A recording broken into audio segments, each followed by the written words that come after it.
soit la marque du vélo, on pédale. Pédale vélo. Échappé du maillot blanc grâce à ses coéquipiers. Tour de Guyane 2022. Soutenez l'esprit d'équipe avec la CACL, partenaire du maillot blanc. Nous sommes au frais, logés dans le bureau du maire de Sinnamary, Michel-Ange Jérémy.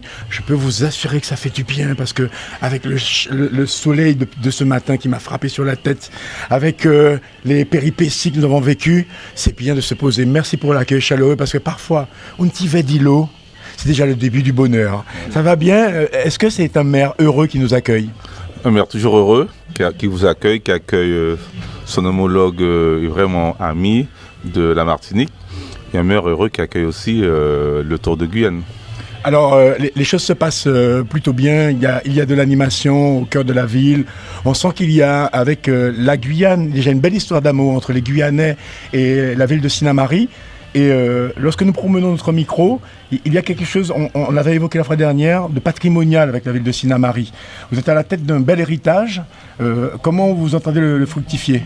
Bien sûr, un bel héritage, notamment le folklore, le grager. Il y a aussi les maisons créoles. C'est vrai que même si pas mal sont un peu en décrépitude, mais c'est un projet que nous nourrissons, que nous voulons remettre en avant, notamment reprendre les maisons créoles. Vous savez, il y a des problèmes d'indivision entre familles, les reprendre et faire la maison, par exemple, à 1 euro. Mais c'est un patrimoine qu'on souhaite sauvegarder. La culture aussi, la gastronomie, il y a vraiment la pêche et l'or.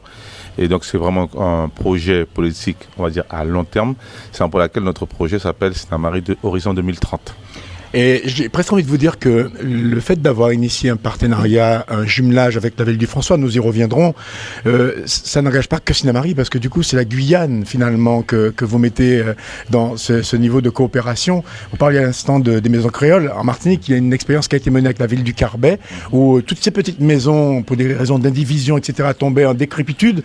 Et puis une action a été menée, puis on a vu refleurir une ville, des maisons qui ont repris des couleurs. Est-ce que vous pouvez nous en parler? Donc j'ai à notre micro de RDI, le maire de la ville du François en Martinique, qui s'appelle Samuel Tavernier, qui rend visite à son homologue de Sinnamary dans le cadre d'un jumelage. Nous y reviendrons. Mais pour cette question qui concerne le Carbet, est-ce que vous pouvez nous donner votre sentiment sur le travail qui a été réalisé? Oui, alors bonjour à tous et à toutes. Alors c'est vrai que c'est une expérience enrichissante. C'est vrai également que le patrimoine n'a pas été protégé pendant de longues années. C'est vrai, il faut le dire. Et nous, les nouveaux maires, les nouvelles structures, nous héritons effectivement de cela et nous prenons conscience au fur et à mesure qu'il faut effectivement le faire. Au Carbet, l'expérience était très belle, vous l'avez signalé. Les problèmes d'indivision sont en train de miner et de miter nos différents bourgs, centres-bourgs, etc. Et il fallait effectivement trouver une solution. Le Carbet elle a trouvé, donc effectivement ces maisons étaient repeintes avec des couleurs chatoyantes et lorsque vous entrez dans le Carbet, vous entrez dans le vieux Carbet et puis après la ville nouvelle pourra prendre naissance. Mais je pense qu'il faudrait effectivement dans chacune de nos communes, dans chaque territoire, il faut effectivement mettre en avant ce patrimoine. Chez nous, par exemple, nous avons l'ex-mairie du François. Cette mairie a été construite en 1901, 1911, voilà, par l'architecte qui a construit la bibliothèque Schellcher, la cathédrale de Fort-de-France. Vous voyez, c'est un patrimoine martiniquais et qui tombe en désuétude. Donc là, nous avons dernièrement obtenu du ministère de la Culture le classement au niveau des monuments historiques. Et avec ce classement, une subvention de 60% nous est déjà attribuée et nous pourrons effectivement faire revivre ce bâtiment qui appartient aux franciscains. Alors dans le cadre de votre jumelage, est-ce que des expériences croisées comme celle-là vous permettent de vous nourrir par exemple dans les démarches, pour les dossiers, pour mettre en œuvre des projets? Est-ce que ça va jusque-là? Oui, bien tout à fait. C'est un peu l'intérêt du jumelage, au-delà du jumelage, de l'acte politique. Il y a cet échange, ce besoin d'expérience, ce partage d'expérience, de savoir-faire, de savoir-être aussi. Et donc surtout, Samuel et moi, nous sommes entre guillemets des jeunes maires élus en 2020.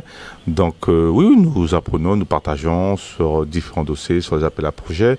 Et je pense que ça peut grandir, ça nous fait grandir.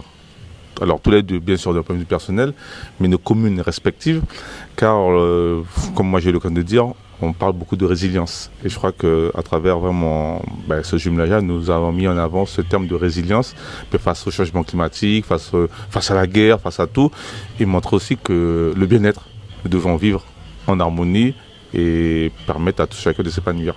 Alors nous l'avons rappelé de manière séparée, parce que nous nous sommes croisés, Samuel Tavernier et moi-même, sur la ligne d'arrivée à Saint-Laurent-du-Maroni, et nous avons rappelé dans quel contexte, finalement, d'un malentendu, naît une coopération intelligente par rapport à deux responsables, deux élus responsables qui se disent on ne peut pas sortir par le bas sur une situation somme toute banale, mais qui a touché ce que nous sommes dans notre créolité, parce que nous autres créoles, nous sommes susceptibles, nous sommes sensibles, et parfois nous avons le sang chaud. Alors, comment ça a commencé, quand vous êtes entrés en contact, comment avez-vous abordé les choses, et comment avez-vous trouvé cette issue favorable pour sortir par le haut de ce malentendu? Avec vraiment beaucoup de simplicité. Moi, j'ai été réveillé à 2h du matin, lui peut-être 1 heure après moi par rapport au décalage, quasiment à la même heure. Mais très tôt le matin, Samuel, il m'a contacté.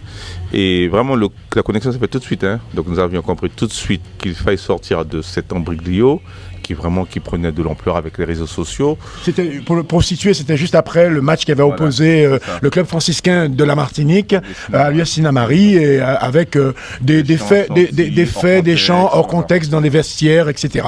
Voilà, donc il fallait éteindre. En plus, c'était en période de carnaval. Oui. C'était des parodies. Et très vite, vraiment l'approche est très simple. Le soir, nous avons fait un plateau télé, le journal de Guyane La Première, ensemble, en direct. Et nous avions compris qu'il fallait vraiment sortir de cela. Et donc, la suite logique, ça a été quoi? Vous avez tout mis en œuvre en vous disant que finalement, la bonne solution, ce serait d'imaginer un jumelage. Oui, c'est vrai, parce que là aussi, j'ai été réveillé. C'est un dimanche matin, c'est ça. Et c'est Marie-Jo Pinville. Je pense que tu le connais. C'est un Martiniquais, mais qui adore la Guyane, qui a beaucoup travaillé ici également. Il m'a dit, je t'envoie le numéro de Jérémy, voilà, du maire de Sinamari, pour que tu puisses discuter avec lui et vous asseoir au thé. Alors, effectivement, je l'ai fait. Mais à ce moment-là, il y avait déjà des problèmes à l'hôtel. Parce que les 700 frères avaient donc séquestré, entre guillemets, nos joueurs. Donc il a fallu que j'appelle également Olivier Goudet, c'est bien ça, des 500 frères. Je l'ai appelé également pour apaiser un peu la situation. Et puis avec Michel-Ange, on a discuté. Et très rapidement, mais vraiment très rapidement, nous avons dit, non seulement il faut que les plaintes par-ci et là soient retirées, d'un côté comme de l'autre, mais derrière tout ça, il fallait annoncer quelque chose de fort. Eh bien, l'idée du jumelage est apparue à ce moment-là. Et je peux vous dire qu'une fois que cette idée a apparu, eh bien, tout s'est éteint. Oui. Tout s'est éteint. Et celui qui osait dire quelque chose à propos de l'incident était ridicule à partir de ce moment-là. Je pense que nous avons effectivement eu une intelligence de situation et la réaction a été vraiment la meilleure. Alors, au lieu de construire des murs, vous jetez des passerelles. Est-ce que je peux avoir le contenu de ce package que vous élaborez ensemble? Parce que j'imagine que votre venue ici, c'est pour être dans quelque chose de concret. On l'a déjà vu, avec par exemple une plaque qui a été dévoilée à l'entrée de la ville, avec en entrant ici dans la maison du peuple, la mairie, on voit cette yole, symbole de la dynamique de l'île de la ville du François, parce que c'est un fief, pour ceux qui ne le savent pas, c'est un fief de la yole ronde, avec les figures emblématiques, tant dans la construction que dans l'aptitude à gagner sportivement des étapes. Donc, à travers ces gestes, il y a la symbolique, mais au-delà de la symbolique, qu'est-ce que vous allez faire ensemble concrètement? Donc vous avez bien parlé de la symbolique, pour nous, vraiment une symbolique forte. Oui. Je crois qu'il a dit le jumelage, mais peut-être que certains disaient que ils ont fait un jumelage, c'est juste un discours politique. Et vraiment, nous l'avons démontré par cette symbolique de mettre une plaque à l'entrée de ville, Sinamari, on ne se cache pas, et jumelé avec la ville du François, et avec la yole qui est symbole de ce jumelage. Ensuite, donc politiquement, c'est un peu cela. Donc il y a eu cette même démarche qui a été faite au niveau du François. Nous y étions, nous, au mois de juin. Et après, donc, nous avons mis en place, on va dire, une feuille de route. Nous demandons donc l'année prochaine, Sinamari, lors de la fête patronale, la ville du François sera l'invité d'honneur de Sinamari. Donc nos services travaillent sur des coopérations autour du sport. Donc certains parlent d'un match de gala, de légende, entre les légendes du club franciscain de 96 et de Sinamari. Donc la finale perdue par Sinamari au Parc des Princes. Donc je sais que les joueurs sont très motivés à l'idée de se revoir. Et puis pas seulement le sport, la culture. Nous avons prévu de rencontrer les chefs d'établissement de nos communes, de notre commune respective, mais aussi pour qu'il y ait aussi un jumelage pédagogique. Donc vraiment, mettre la symbolique, ne pas se cacher derrière la symbolique et donner à nos partenaires les outils nécessaires pour faire vivre ce jumelage. Monsieur le maire de Sinnamary vient de parler du Gragé, qui ici, c'est le lieu emblématique de cette forme de musique traditionnelle. Du côté du François, on a la haute taille, qui est incontournable et emblématique. Est-ce que, par exemple, à l'occasion de la fête patronale de Sinnamary, on pourrait découvrir la haute taille ? Non, mais c'est justement ça, c'est ce type d'échange qu'il faut favoriser.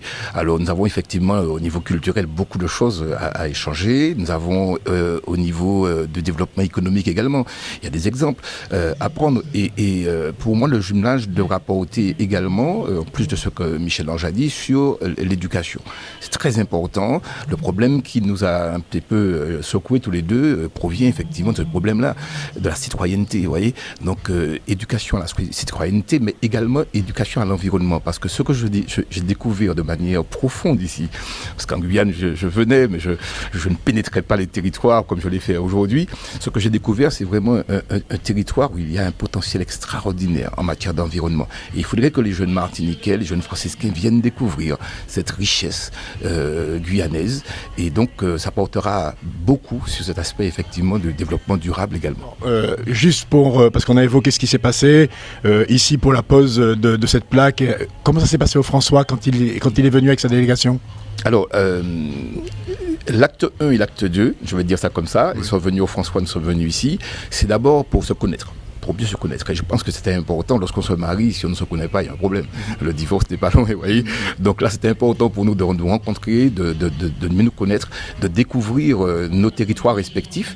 Et à partir de cela, effectivement, les véritables échanges vont commencer. La pose de la plaque n'a pas encore été faite au François. Elle sera faite très prochainement. Et d'ailleurs, le maire de Rivière-Salée, son équipe seront invités à la fête patronale du François qui aura lieu en fin septembre. Voilà, on construit pas à pas, de manière progressive, ce jumelage, et surtout ce qui est important pour nous, parce qu'il y a aussi des différences, c'est justement mettre à profit ces différences et considérer qu'effectivement qu'il y a derrière un enrichissement mutuel et des choses effectivement à développer de part et d'autre. RDI, en Guyane, c'est de la musique, des infos et du sport. Quelle que soit la marque du vélo, on pédale. Pédale vélo. Échappé du maillot blanc grâce à ses coéquipiers. Tour de Guyane 2022. Soutenez l'esprit d'équipe avec la CACL, partenaire du maillot blanc. Avant de nous quitter, je vais proposer un exercice insolite, parce qu'on sait que tout a commencé par des mots dits, des mots MOTS. Des mots qui provoquent des mots MAUX. Mais vous avez su trouver les formules efficaces pour que ces mots-là soient oubliés et qu'on commence à construire et édifier un avenir commun. Alors, à partir des mots que j'ai choisis ici, sur des mots qui sont dans notre environnement créolophone, des mots forts, des mots à consonance grivoise parfois, comme patate et coco. À partir de ces deux mots, je vais me livrer à ce que j'appelle le quiz du jumelage. Alors, j'ai des questions à vous poser, et donc vous me répondez spontanément. Vous choisissez soit coco ou patate, et en fonction de ça, je vais vous poser des questions, et c'est Marc-Antoine qui va compter les points, parce que c'est un premier match. Donc, c'est un match aller, il y aura un match retour, sans doute en Martinique, si on retrouve en Martinique, d'accord ? Alors, on commence avec, est-ce que, vous me dites si c'est vrai ou faux, Samuel Tavernier, est-ce qu'en Guyane, il existe la crique coco et la crique patate ? Je ne crois pas. Alors, est-ce que vous pouvez lui donner la réponse ? Il y a crique coco, crique patate. La crique coco existe et la crique patate existe. Donc en Guyane, on n'a pas la même signification sur la notion de crique. Vous pouvez expliquer pour nos auditeurs ce que c'est ? Effectivement, donc j'ai eu l'occasion de l'expliquer. Donc les criques, ce que nous appelons, sont des affluents des fleuves. Donc on a eu l'occasion peut-être de passer rapidement sur la crique Cancer, la crique Toussaint. Donc ce sont des affluents où il y a beaucoup de personnes qui pique-niquent. Nous étions à la crique Morpio. Nous étions à la crique Morpio samedi. C'est ce qu'on appelle crique, des affluents qui traînent beaucoup de public. Vraiment un moment vraiment aussi formidable à la crique Morpio. Et on salue Madame le maire d'Irakobo pour nous avoir permis d'assister à ce magnifique spectacle. Alors maintenant, pour continuer, donc vous ne marquez pas de points, parce que pour l'instant, vous avez tout faux. La crique coco, vous pouvez le dire. Crique coco et crique patate, ça existe. Alors, est-ce que c'est pas une crique ? C'est une rivière, c'est pas une crique. Voilà, la Kunamama, c'est... Ouais. Exactement. Alors, donc, patate ou coco ? Patate. Alors, on dit pour patate. Alors, une expression créole qui indique le dépit. Une expression créole qui indique le dépit avec le mot patate.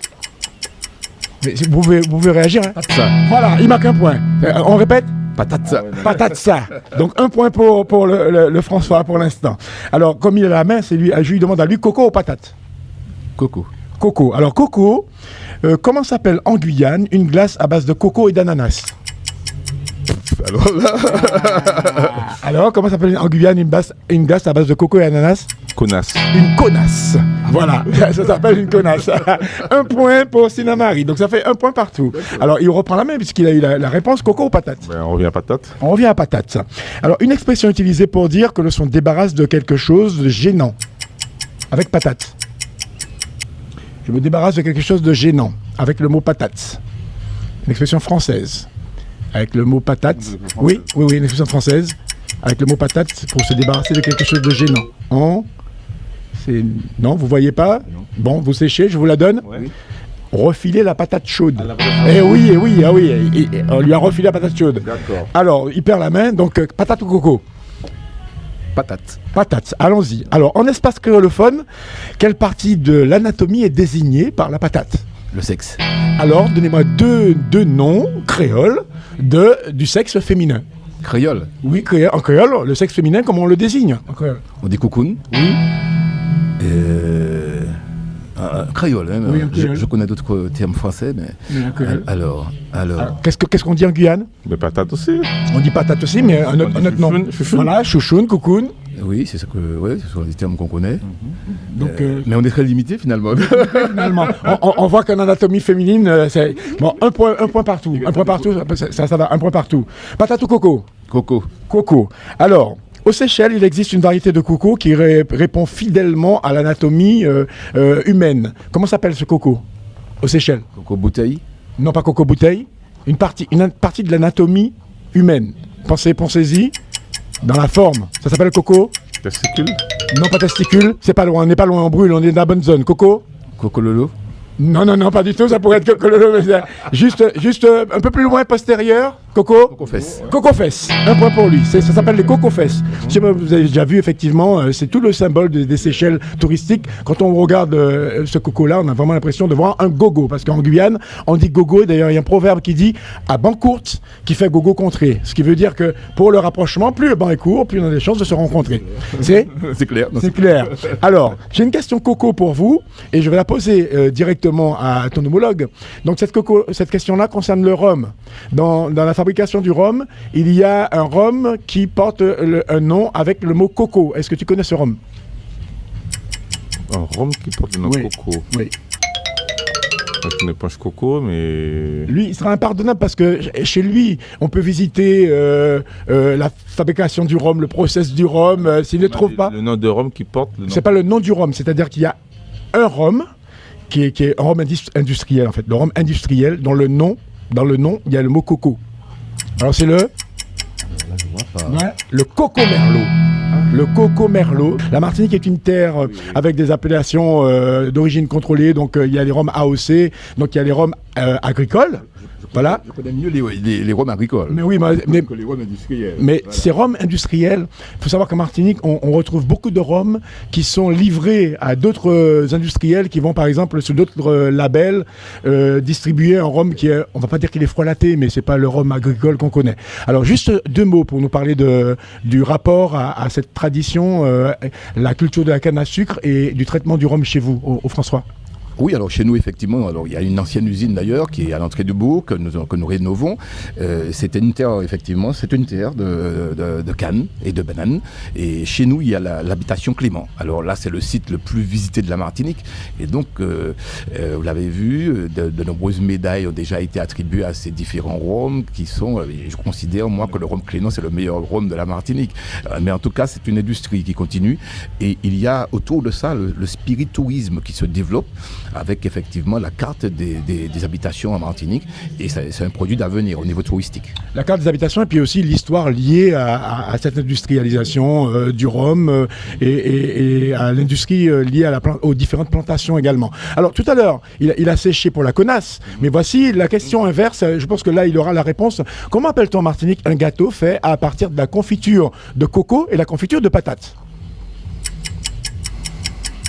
Alors, non, Non, il sèche. Alors, on fait un petit topo sur... Oui, un gâteau. Un gâteau. Oui. Non. Non, c'est pas celui de Marie-Galantin. Alors, on en a combien là pour le score, pour l'instant 3-2. 3 pour la Martinique. Donc, Samuel Tavernier mène 2 points. Il va falloir rattraper le retard. Ça s'appelle comment un gâteau comment? Je suis pas un amateur de gâteaux. Est-ce que dans l'appellation, il y a coco et patate? Non, non. C'est un Robinson. Non, c'est-à-dire que le Robinson, effectivement, c'est un gâteau. Il n'y a pas de coco. Si, il y a du coco, mais il n'y a pas de patate dans le Robinson. Le Robinson, c'est de la confiture de banane et coco. Mais le gâteau coco et patate, confiture de coco et patate, s'appelle un gâteau mal élevé. C'est comme ça que ça s'appelle, gâteau mal élevé. Voilà. Donc personne ne marque. On continue donc. Alors, on va sur quelques questions. Coco ou patate? Coco. Coco. Alors. Quel animal est aussi appelé coco? En Guyane? Oui. Poisson. Oui, alors, expliquez-nous. C'est un poisson qui s'appelle coco. Oui. Alors, chez nous, donc, c'est un poisson, on dit un poisson limon qui n'a pas d'écailles. Donc, on appelle le coco. Voilà, remontée spectaculaire. Je crois qu'on est à 3 points partout. Mais c'est un régional de l'étape, donc il est tombé sur une question qui favorise. Est-ce que la main passe ou est-ce que vous gardez la main? On peut passer la main. On passe la main, voilà. Alors, quand la patate est servie en robe de chambre, comment se présente-t-elle à vous? Quand la patate est servie en robe de chambre, comment se présente-t-elle à vous? Nature. Oui, c'est-à-dire cuite à l'eau. À l'eau, simplement à l'eau. Donc c'est comme on dit, un patate en robe de chambre, ben, c'est que vous êtes au restaurant et vous croyez avoir arrivé à un plat extraordinaire, mais non, on la voit arriver nature. 4-3. Attention, vous lui passez la main ou oui. Il passe la main? C'est super. Alors, autre question, on dit pour une plantation de coco, on dit une cocoterie. Quand on a une plantation de coco. Que dit-on pour une plantation de patates? J'aurais dit pataterie, mais... Ah, ben non, dis pas pataterie. Des esprits grivois diraient raide patate. Mais ça, c'est pas. Un champ de patate. Un champ de patate. 1 point supplémentaire pour lui. L'écart se creuse. Là, pour l'instant, on a 5 points ici et 3 points ici pour Sinamari. Possibilité de se rattraper et rattraper. Attention, une question patate ou coco? Patate. Patate. Alors, quelle question patate? Alors, là, c'est une question facile. Une expression est tirée du jargon cycliste avec le mot patate. C'est dur là. Patate chaude? Ou chasse-patate. Chasse-patate, bravo, bravo. Et en chasse-patate, effectivement, quand il peut nous expliquer ça, il était commentateur sportif pendant longtemps, quand les coureurs sont en chasse-patate. Ça veut dire qu'il y a des coureurs qui se détachent, voilà, qui sont rattrapés par le peloton, ça repart après, voilà, donc on a chasse-patate quoi. Voilà, donc lui pour l'instant il a un chasse-patate parce que là, pour l'instant ça fait 5-4, d'accord? Tu lui redonnes la main ou il peut reprendre la main? Coco ou patate? Coco. Coco, alors autre question sur Coco. Comment appelle-t-on un chanteur guadeloupéen? Est-ce que vous pouvez me donner le nom d'un chanteur guadeloupéen avec le nom Coco dans son nom? Dominique Coco. Dominique Coco. 6 combien? 6-4? 6-4, hein? Question patate ou coco? Patate. Question patate. Alors, expression créole. Utilisée pour qualifier une information de source douteuse. Une expression créole pour qualifier une information de source douteuse. Est-ce que ça vous dit quelque chose? Il y a le mot patate dedans? Il y a le mot patate dedans. Et il y a le mot radio dedans. Je vous donne un petit signe. Il y a une petite indication. Radio bois patate. Radio bois patate. On applaudit bien fort. Je pense que là, c'en est fait. On va s'arrêter là pour notre petit quiz. Mais il y aura une revanche à prendre, n'est-ce pas? En Martinique. En Martinique, on prend la revanche. Donc, c'est pour vous dire qu'on peut effectivement parler de patates et de parler de coco et que c'est l'état d'esprit qui préside et qu'on peut s'amuser et rigoler en toute convivialité parce que c'est ça aussi notre société créole. On peut rire de tout, mais pas avec n'importe qui, avait-on dit. Et puis qu'il ne faut pas qu'il y ait de malentendus. C'est mieux d'ailleurs d'avoir des mal étendus. Donc, on ne va pas s'étendre plus longtemps. Messieurs, vraiment, merci d'avoir participé à cette émission avec nous pour donner un peu une idée de ce que va représenter l'avenir de vos deux villes respectives. Et puis, je vous souhaite bonne continuation dans vos missions respectives. Et puis, soyez au service de vos populations respectives. Merci. Et le mot de la fin pour chacun de vous. Avec d'abord Michel-Ange Jérémy. Docteur, merci RDI d'avoir pris ce temps pour venir nous interviewer. Vraiment, merci à l'équipe. Hein. Merci à Samuel d'être présent. Et vraiment, comme anecdote, je me rappelle, c'est ici qu'on a travaillé. Il était en visio sur la convention de femmes jumelage. Et vraiment, c'est une semaine très riche. Et ce que je retiens ce matin, quand les élus du François partaient, et se dire au revoir avec Sainte-Marie, on voyait des pleurs dans les yeux, des larmes. Ouais. Donc c'est-à-dire qu'il y avait une telle alchimie, une telle intégration, une telle interaction que les élus étaient tristes de se séparer. Et c'est-à-dire quelque part nous avons réussi. Donc c'est-à-dire que si nous les politiques, nous avons créé cette dynamique, des élus qui ne croyaient pas au début, hein. Alors on va peut-être pas rentrer dans... Mais là on voit qu'il y avait une telle fraternité qui se quitte en pleurs. C'est-à-dire qu'on a gagné.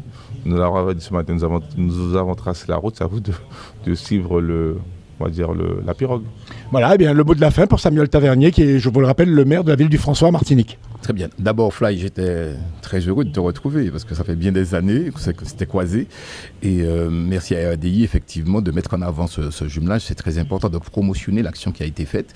Nous avons, je l'ai dit, Michel-Ange également, nous avons effectivement de nombreux... le potentiel de chaque territoire est extraordinaire.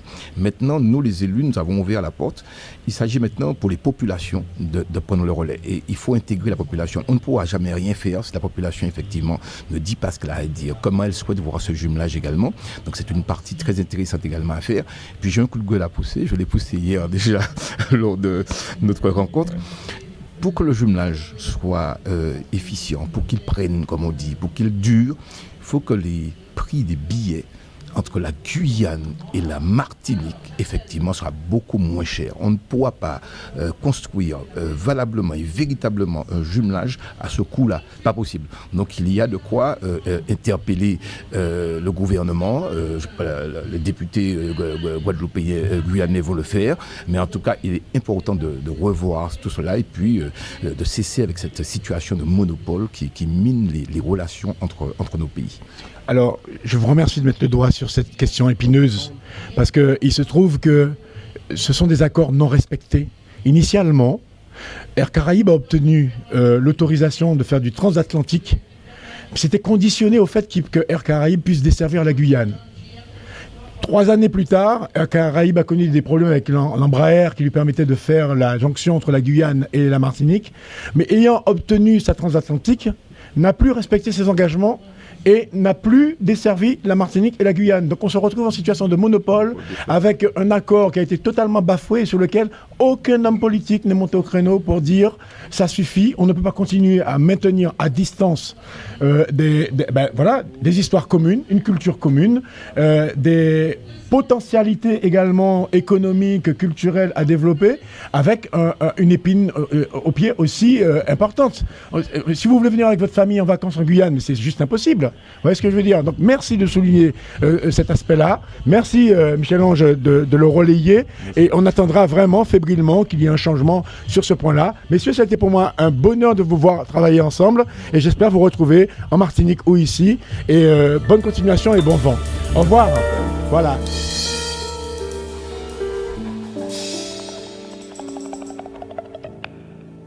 Debout, on est tous faits de boue qui retourne en poussière, qu'on soit dur ou bien mou.